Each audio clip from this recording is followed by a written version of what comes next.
Assalamualaikum warahmatullahi wabarakatuh. Saya Laili Kurnia SPD, calon guru penggerak angkatan 9 dari SD Impres Balaroa, Kota Palu. Pada kesempatan kali ini, saya akan melakukan wawancara terkait pengambilan keputusan berbasis nilai-nilai kebajikan. Pada kesempatan ini, saya akan mewawancarai kepala sekolah saya, yaitu Kepala Sekolah SD Impres Balaroa, yang terhormat Ibu Sumarni SPD. Assalamualaikum warahmatullahi wabarakatuh, Ibu. Waalaikumsalam warahmatullahi wabarakatuh. Terima kasih saya ucapkan untuk Ibu Laili Kurnia, calon guru penggerak Kota Palu, yang mana telah mempercayai saya untuk berbagi pengalaman terkait dengan masalah-masalah yang terjadi di sekolah. Baik Ibu, pada kesempatan ini kita akan sedikit berbincang-bincang ya Bu, terkait bagaimana Ibu selaku kepala sekolah dalam menghadapi kasus-kasus yang terjadi di sekolah ini ya Bu. Baik, untuk pertanyaan saya yang pertama Ibu, kira-kira selama ini bagaimana Ibu sebagai kepala sekolah dapat mengidentifikasi kasus-kasus yang merupakan dilema etika atau bujukan moral? Silakan Ibu. Kalau untuk saya menyelesaikan masalah yang ada di sekolah ini, saya harus identifikasi dulu masalah tersebut. Apa itu termasuk dilema etika, yaitu benar lawan benar, atau bujukan moral, yaitu benar lawan salah. Baik Ibu, setelah Ibu identifikasi ya, bagaimana itu terkait bujukan moral kah atau dilema etika kah? Kira-kira selama ini bagaimana Ibu menjalankan pengambilan keputusan di sekolah Ibu, terutama untuk kasus-kasus di mana ada dua kepentingan ini Bu. Artinya kepentingan itu sama-sama benar atau sama-sama mengandung nilai kebajikan. Untuk saya menyelesaikan masalah tersebut, saya kumpulkan dulu informasi tentang masalah-masalah tersebut. Kemudian saya mengidentifikasi semua pihak yang terlibat dalam permasalahan tersebut. Terus saya pertimbangkan dulu apakah masalah tersebut ada nilai positifnya dengan saya atau kedua belah pihak. Terus agar saya dapat bertanggung jawab terhadap keputusan yang saya sudah ambil tersebut.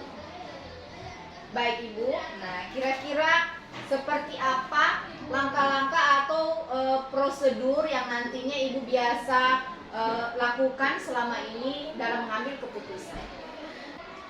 Langkah-langkah yang biasa saya gunakan dalam mengambil keputusan, yang pertama, saya kumpulkan dulu informasi sebanyak mungkin tentang masalah tersebut. Terus saya komunikasikan dan kolaborasikan dengan rekan-rekan yang ada di sekolah. Terus saya evaluasi kembali hasil keputusan dan kolaborasi tersebut dengan teman-teman. Itulah langkah-langkah yang biasa saya ambil selama ini.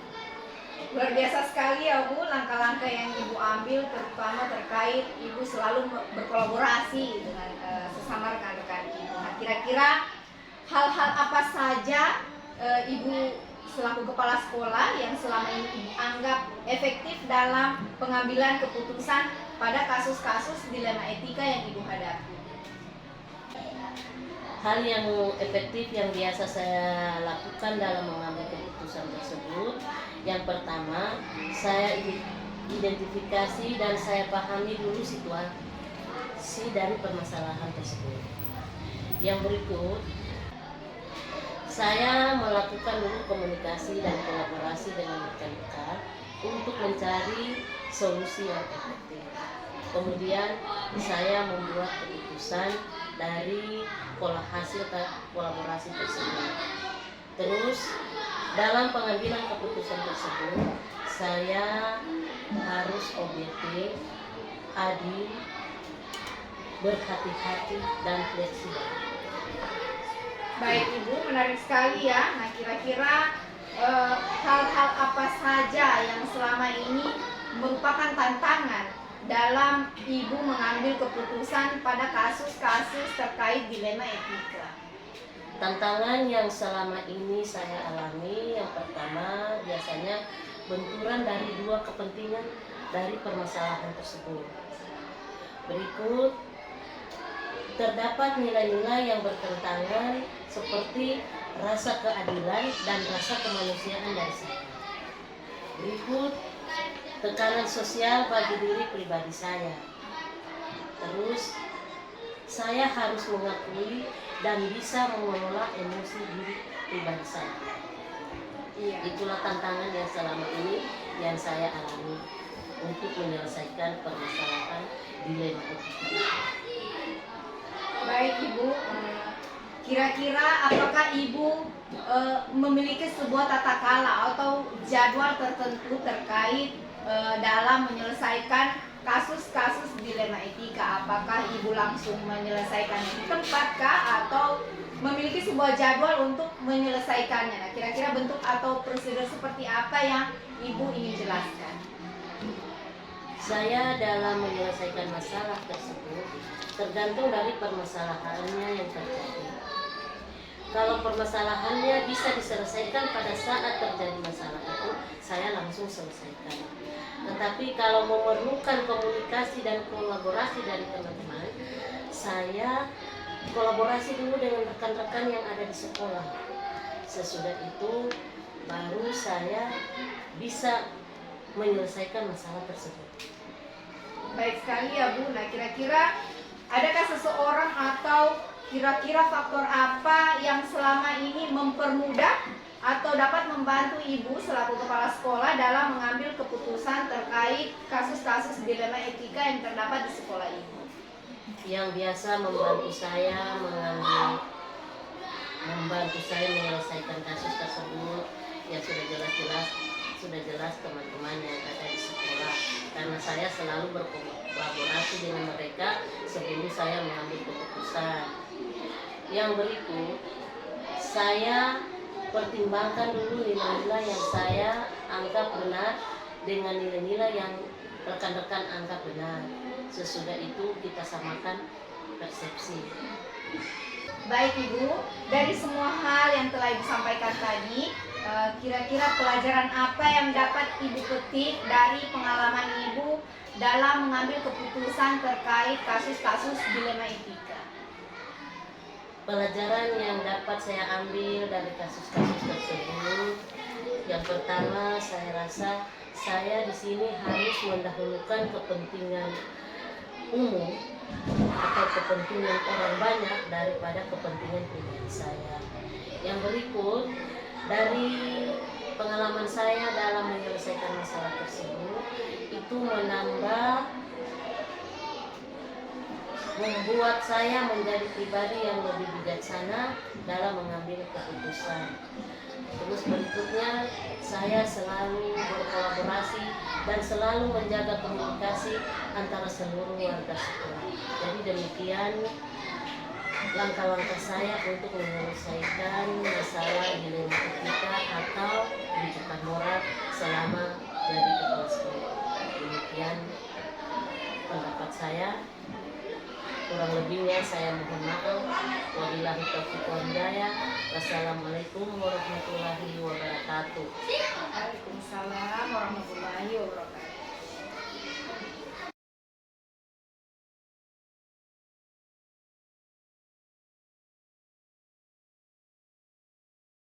Assalamualaikum warahmatullahi wabarakatuh. Pada kesempatan kali ini saya akan melakukan percakapan terkait pengambilan keputusan berbasis nilai-nilai kebajikan. Kali ini saya ditemani oleh Kepala Sekolah SDN Balaroa yang terhormat Ibu Masida SPD. Assalamualaikum Ibu. Waalaikumsalam warahmatullahi wabarakatuh. Bagaimana kabarnya hari ini Bu? Alhamdulillah sehat-sehat. Semuanya luar biasa.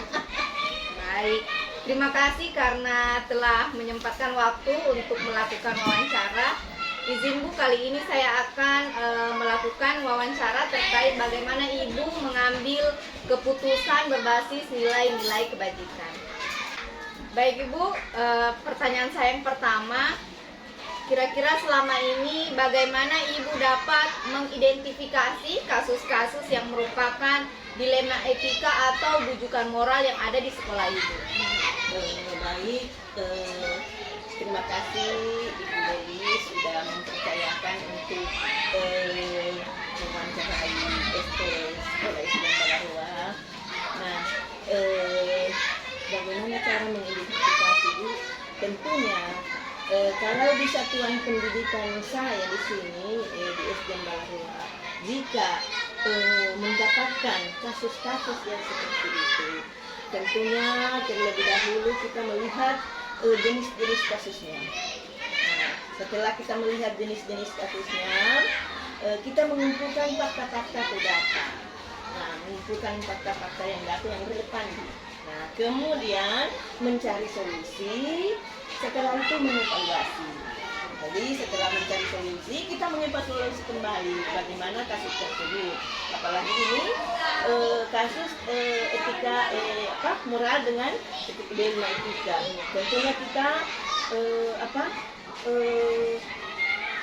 mempertimbangkan karena ini sama-sama ya, ini dilema, sebenarnya dilema ini untuk memutuskan satu hal, satu kasus. Ya, mungkin begitu.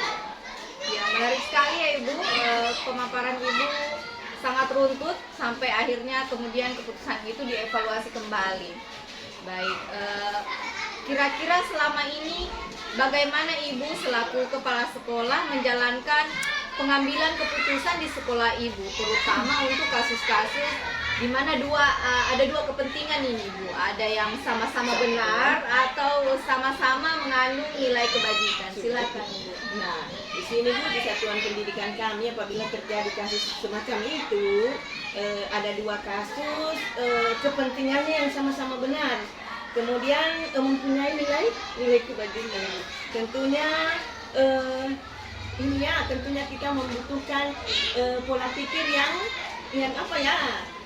yang cerdas, kemudian kita harus berkolaborasi dengan guru-guru, berdiskusi dengan guru-guru, kemudian melihat kedua kasus tersebut, kemudian mengidentifikasinya, kemudian diselesaikan jika kedua kasus itu mana yang lebih membutuhkan terlebih dahulu kita harus dahulukan dia. Nah, itu yang kita dahulukan. Karena ini kasusnya sama-sama benar, sehingga pada akhirnya nanti kita dahulukan yang terkhusus ini kita dahulukan sehingga kedua kasus tersebut nanti bisa selesai secara bersama-sama. Baik, luar biasa sekali ya Ibu. Saya menangkap tadi bahwa Ibu sangat bijak sekali dalam mengambil keputusan, terutama Ibu sebelum mengambil keputusan Ibu berkolaborasi tentunya dan berkomunikasi dengan guru-guru dan warga sekolah. Baik Ibu. Nah, kira-kira seperti apa langkah-langkah atau prosedur yang biasa Ibu lakukan selama ini di sekolah Ibu?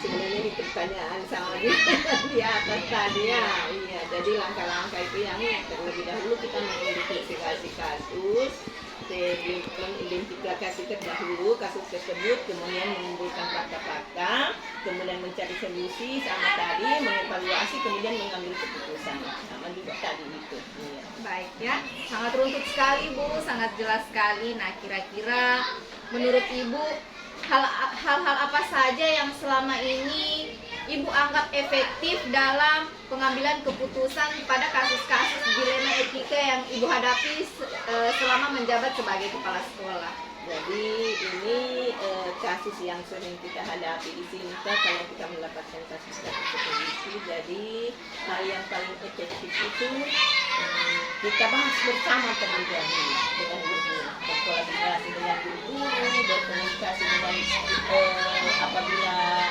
ada baik itu guru maupun siswa. Apalagi kalau siswa tentunya kita berkolaborasi dengan wali siswa, kalau dengan guru dengan pribadinya kita harus berkomunikasi dengan guru yang bersangkutan.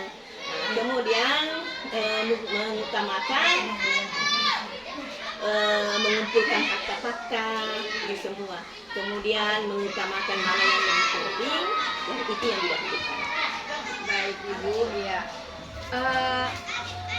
Baik Ibu, kira-kira hal-hal apa saja nih yang selama ini merupakan tantangan Ibu dalam mengambil keputusan pada kasus-kasus dilema etika tadi? Tantangannya itu sebenarnya Bu, mengumpulkan informasi itu. Terkadang informasi yang datang saling-saling mereka masing-masing mau mempertahankan pendapatnya, mempertahankan idenya. Nah, sehingga menyelesaikan kasus itu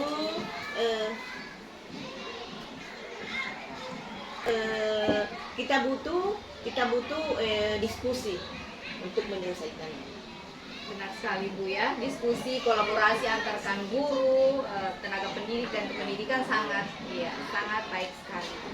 Baik Ibu, kira-kira apakah Ibu memiliki sebuah tata kalau atau jadwal tertentu dalam sebuah penyelesaian kasus dilema etika? Kira-kira apakah Ibu langsung menyelesaikannya di tempat atau Ibu memiliki sebuah jadwal untuk menyelesaikannya? Nah, kira-kira bentuk atau prosedur seperti apa yang Ibu lakukan? Jadi apabila ada kasus begitu, tentunya kita melihat dulu situasi dan kondisinya. Kalau kasus tersebut bisa kita selesaikan pada saat itu, nah kita selesaikan pada saat itu. Tapi kalau kasusnya membutuhkan semacam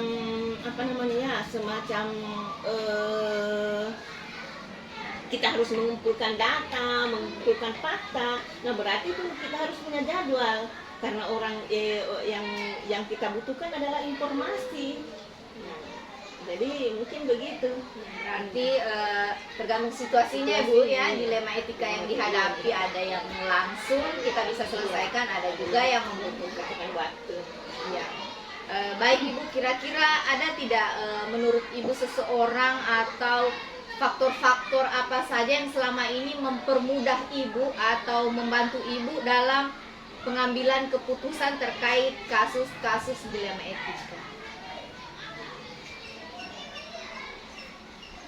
Jadi faktor-faktor selama ini yang permudah saya adalah pertama diskusi dengan guru itu kolaborasi dengan guru itu tentu itu yang pertama kita ini. Kemudian butuh informasi, ya. Kemudian butuh data yang akurat. Nah, sehingga sangat terbantu dalam penyelesaian suatu kasus. Ya, sekali ya Bu, kolaborasi tentunya yang paling utama. Baik Ibu, dari semua hal yang telah Ibu sampaikan, kira-kira pembelajaran apa yang Ibu dapat petik dari pengalaman Ibu sebagai kepala sekolah ketika Ibu mengambil keputusan terkait dilema etika? Jadi pembelajaran yang saya dapat dipetik di sini pertama-tama adalah kita harus menyatukan persepsi terlebih dahulu, menyatukan persepsi dan kerjasama. Tanpa kerjasama kita tidak bisa menyelesaikan suatu kasus, apalagi kasus dilema etika. Jadi kita membutuhkan itu yang dapat saya petik dari kasus tersebut. Kemudian dengan kerjasama dengan guru tanpa melihat kasus, misalnya kasus itu baik anak guru, baik guru yang bersangkutan, kita tidak bisa ini, harus betul-betul kita sesuai yang terjadi itu, sesuai kata hati kita. Jangan kita melihat ini mengkhususkan, itu tidak bisa itu mengkhususkan. Jadi sehingga tanpa melihat guru, tanpa melihat sahabat, tanpa melihat keluarga, itu yang saya bisa petik. Baik Ibu, luar biasa sekali ya diskusi kita pada kesempatan ini. Kita sudah sampai di ujung wawancara Bu. Terima kasih atas waktu yang telah Ibu sempatkan kepada saya untuk melakukan wawancara terkait bagaimana Ibu melakukan atau mengambil keputusan berbasis nilai-nilai kebajikan di sekolah Ibu. Terima kasih Bu, sukses selalu. Assalamualaikum. Assalamualaikum warahmatullahi wabarakatuh.